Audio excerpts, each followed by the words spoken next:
편이 되시는 흔들리지 않는 반석. 시편 124편 1절에서 125편 5절 말씀. 다윗의 시 곧 성전에 올라가는 노래. 이스라엘은 이제 말하기를 여호와께서 우리 편에 계시지 아니하셨더라면 우리가 어떻게 하였으랴. 사람들이 우리를 치러 일어날 때 여호와께서 우리 편에 계시지 아니하셨더라면 그때 그들의 노여움이 우리에게 맹렬하여 우리를 산채로 삼켰을 것이며 그때 물이 우리를 휩쓸며 시내가 우리 영혼을 삼켰을 것이며 그때 넘치는 물이 우리 영혼을 삼켰을 것이라 할 것이로다. 우리를 내주어 그들의 이에 씹히지 아니하게 하신 여호와를 찬송할지로다. 우리의 영혼이 사냥꾼의 올무에서 벗어난 새같이 되었나니 올무가 끊어짐으로 우리가 벗어났도다. 우리의 도움은 천지를 지으신 여호와의 이름에 있도다. 성전에 올라가는 노래. 여호와를 의지하는 자는 시온산이 흔들리지 아니하고 영원히 있음 같도다. 산들이 예루살렘을 두름과 같이 여호와께서 그의 백성을 지금부터 영원까지 두루시리로다. 악인의 규가 의인들의 땅에서는 그 권세를 누리지 못하리니 이는 의인들로 하여금 죄악에 손을 대지 아니하게 함이로다. 여호와여, 선한 자들과 마음이 정직한 자들에게 선대하소서. 자기의 굽은 길로 치우치는 자들은 여호와께서 죄를 범하는 자들과 함께 다니게 하시리로다. 이스라엘에게는 평강이 있을지어다. 지금은 아파트 단지로 모두 바뀌었지만 어린 시절 제가 살았던 동네와 자주 가던 시장 사이에는 무덤들이 있는 나지막한 산이 있었습니다. 부모님들이 시장을 가실 때마다 제가 따라다녔는데 가장 힘든 부분은 무덤들 사이를 지나가는 것이었습니다. 그럴 때마다 부모님의 손을 더욱 꼭 잡으면 비록 무덤 사이를 지나지만 무서움이 순식간에 사라지는 것을 경험하였습니다. 사자굴에 던져진 다니엘을 기억하십니까? 왕의 신하들은 왕의 총애를 받는 다니엘을 시기하여 그를 죽이려 했고 다니엘은 결국 사자굴에 던져지고 말았습니다. 인간의 힘으로는 사자들의 입에서 결코 벗어날 수 없었습니다. 그러나 하나님께서 그의 편에 되어 주시니 천사들을 보내어 굶주린 사자들의 입을 막으시고 다니엘을 구원하셨습니다. 오늘 본문인 시편 124편과 125편은 성전에 올라가는 노래라는 표제어가 붙어 있습니다.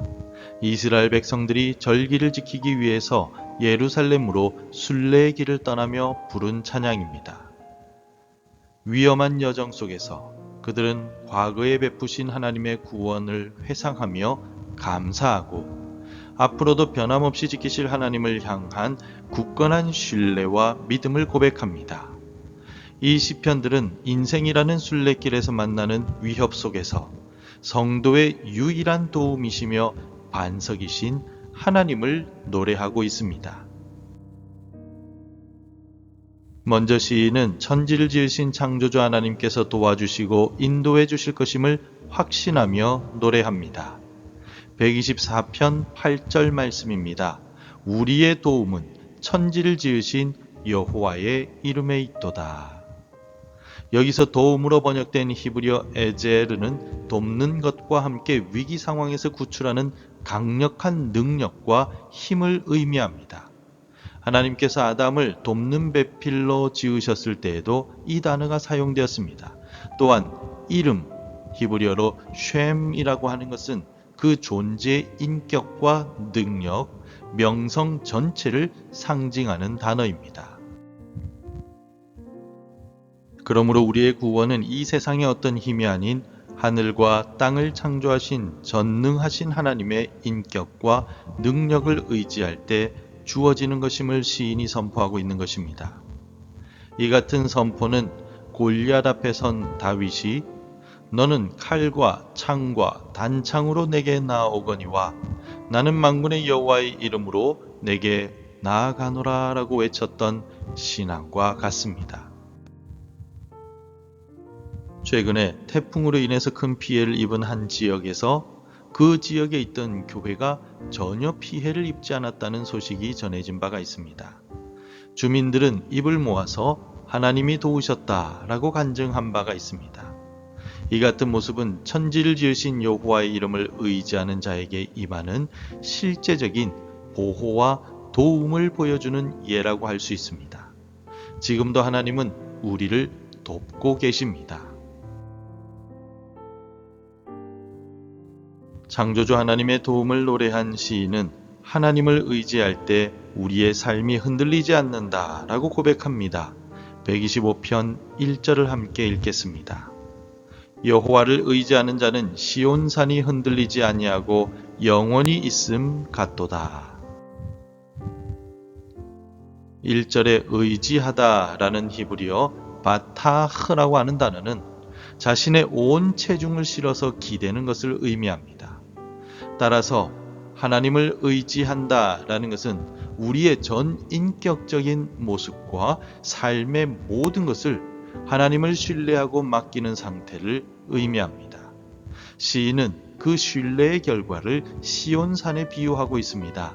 시온산은 하나님의 임재의 상징인 성전이 세워진 곳으로 이스라엘 백성들에게 있어서는 가장 안전하고 영원하며 흔들리지 않는 유일한 장소였습니다.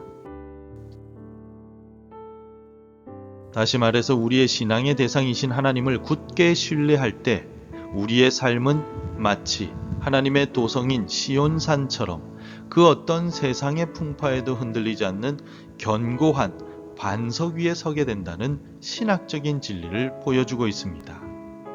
예수님께서 말씀하신 반석 위에 집을 지은 지혜로운 건축자의 비유가 바로 이와 같습니다. 우리가 살아가는 지금 시대에는 주식시장의 급락이나 부동산 가격의 하락, 예측 불가능한 미래에 대한 불안감이 가득 차 있습니다. 그래서 이러한 불안감으로 수많은 사람들이 흔들리는 시대를 우리는 살아가고 있습니다. 그러나 세상의 재물이나 권력이 아닌 영원하신 하나님께 삶의 뿌리를 내린 사람은 시온산과 같이 결코 흔들리지 않는 평안을 누릴 수가 있습니다. 시편 기자가 노래한 하나님의 도우심과 흔들리지 않는 보호는 예수 그리스도 안에서 가장 완전하게 성취되었습니다. 온 인류는 죄의 홍수에 휩쓸려 영원한 죽음의 위기에 처했습니다. 스스로를 구원할 힘이 전혀 없는 우리의 편이 되시기 위해서 하나님은 독생자 예수 그리스도를 이 땅에 보내셨습니다. 예수님은 하나님의 뜻에 따라 십자가에서 우리의 모든 죄를 대신 짊어지심으로써 우리를 죄와 사망의 권세에서 건져내신 유일한 에제르, 즉 도움이 되셨습니다. 그러므로 누구든지 예수 그리스도를 믿는 자는 심판을 받지 않고 영원한 생명이라는 가장 안전한 반석 위에 서게 될 것입니다. 사도 바울은 그래서 로마서 8장 31절에서 이렇게 선포하였습니다. 그런즉 이 일에 대하여 우리가 무슨 말 하리요? 만일 하나님이 우리를 위하시면 누가 우리를 대적하리요? 그렇습니다. 이 말씀처럼 하나님은 그리스도를 통해 우리의 편이심을 확증하셨습니다. 이제 우리의 신앙은 시온산이 아닌 부활하신 예수 그리스도라는 더 견고한 반석 위에 세워졌습니다. 그러므로 매일 아침 하루의 삶을 시작하기 전에 나를 위협하는 가장 큰 불안 요소 한 가지를 우리 주 예수 그리스도께 정직하게 아뢰는 습관을 만들어 나갑시다. 아침이 시작될 때 하나님 앞에 엎드려 하나님이 나를 위하시니 아무것도 나를 대적할 수 없다라고 믿음으로 선포하며 하루를 시작하시기 바랍니다. 성도 여러분, 인생의 순례길에서 우리는 수많은 위협을 만납니다. 그러나 우리에게는 천지를 지으신 여호와 하나님의 강력한 도움이 있습니다. 하나님을 온전히 신뢰할 때 우리의 삶은 시온산과 같이 결코 흔들리지 않을 것입니다. 이 모든 구원과 보호는 우리의 편이 되어주시는 예수 그리스도 안에서 완성되었습니다. 오늘도 우리 주 예수 그리스도를 굳게 붙드심으로 세상이 줄 수 없는 평안과 견고함 가운데 승리하는 삶을 살아가시기를 축복합니다. 기도하겠습니다. 우리의 도움이시며 흔들리지 않는 반석이 되시는 하나님 아버지, 세상의 풍파 속에서 우리 편이 되어주시고 지켜주시니 감사합니다. 오늘 하루도 오직 주님만을 의지하는 믿음을 더하여 주시어서 예수 그리스도 안에서 참 평안과 담대함을 누리며 살아가게 하옵소서. 예수님의 이름으로 기도드립니다. 아멘. 계속해서 함께 기도해 주시기 바랍니다. 삶의 위기 속에서 주님의 도우심을 신뢰하게 하소서. 세상이 아닌 주님께 소망을 두는 믿음을 주옵소서. 교회가 세상의 피난처 대신 예수 그리스도를 증거하게 하소서. 하나님의 말씀으로 하루를 시작하는 은혜를 주옵소서. 오늘도 말씀대로 살아가며 열매 맺는 하루가 되시기를 축복합니다.